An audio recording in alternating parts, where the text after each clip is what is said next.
ఆ రోజుల్లో ప్రజలని దేవతల్ని కూడా రక్షించినటువంటి సందర్భం ఇది. ఆ చెడు మీద విజయాన్ని లభించడం వల్ల ప్రజలందరూ కూడాను ఆనందంతో కేరింతలు కొడుతూ దీపాలని వెలిగించి వాళ్ళ యొక్క హర్షాన్ని ప్రకటించారు. దీపం అనేటువంటిది అంధకారాన్ని పోగొడుతుంది, కాంతినిస్తుంది.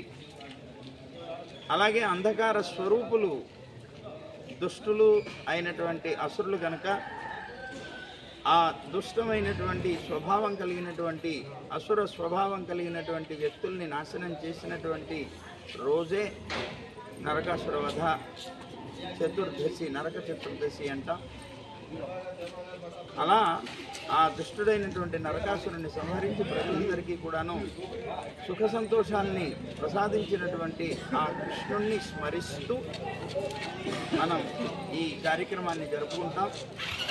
ఈ నరక చతుర్దశితో నరకాసురుని సంహరించడమే కాకుండా సాయంత్రం దీపాలని పేర్చడం, దీపావళి, ఆవళి అంటే వరస, ఆ దీపాల యొక్క కాంతి ఆ వరసలో, అంటే వరసలో ఉండడం అంటే అర్థం ఏంటి అంటే అది అధికంగా ఉండడం అన్నమాట. అంటే జ్ఞాన ప్రసరణ అధికమై ఉంటుంది. ఆ జ్ఞానం అనేటువంటి అంధకారాన్ని దూరం చేయడానికి అంత దీపాలు అవసరం కనుక అలాంటి ఆనందాన్ని జ్ఞానాన్ని ప్రసాదించేటువంటి వాడు అవుతాడు.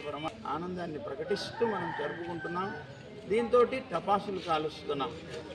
ఈ టపాసులు అనేటువంటివి మన ఆనందాన్ని అధికంగా చూపించడానికి చేసేటువంటి ఒక ప్రక్రియ.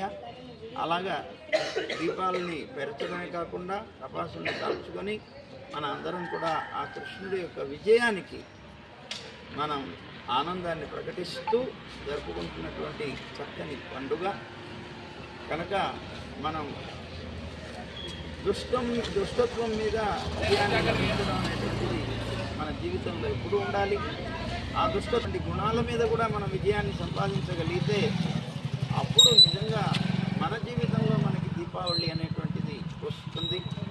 కనుక మనలో ఉండేటువంటి ఆ దుష్టత్వాన్ని కూడా మనం నాశనం చేసుకొని జీవించడానికి దుష్టుల్ని సంహరించేటువంటి కృష్ణుని మనం అందరం కలిసి ప్రార్థిద్దాం.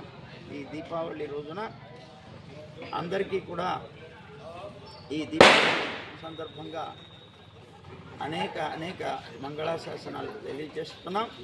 జై గోవింద, జై గోవింద, జై గోవింద.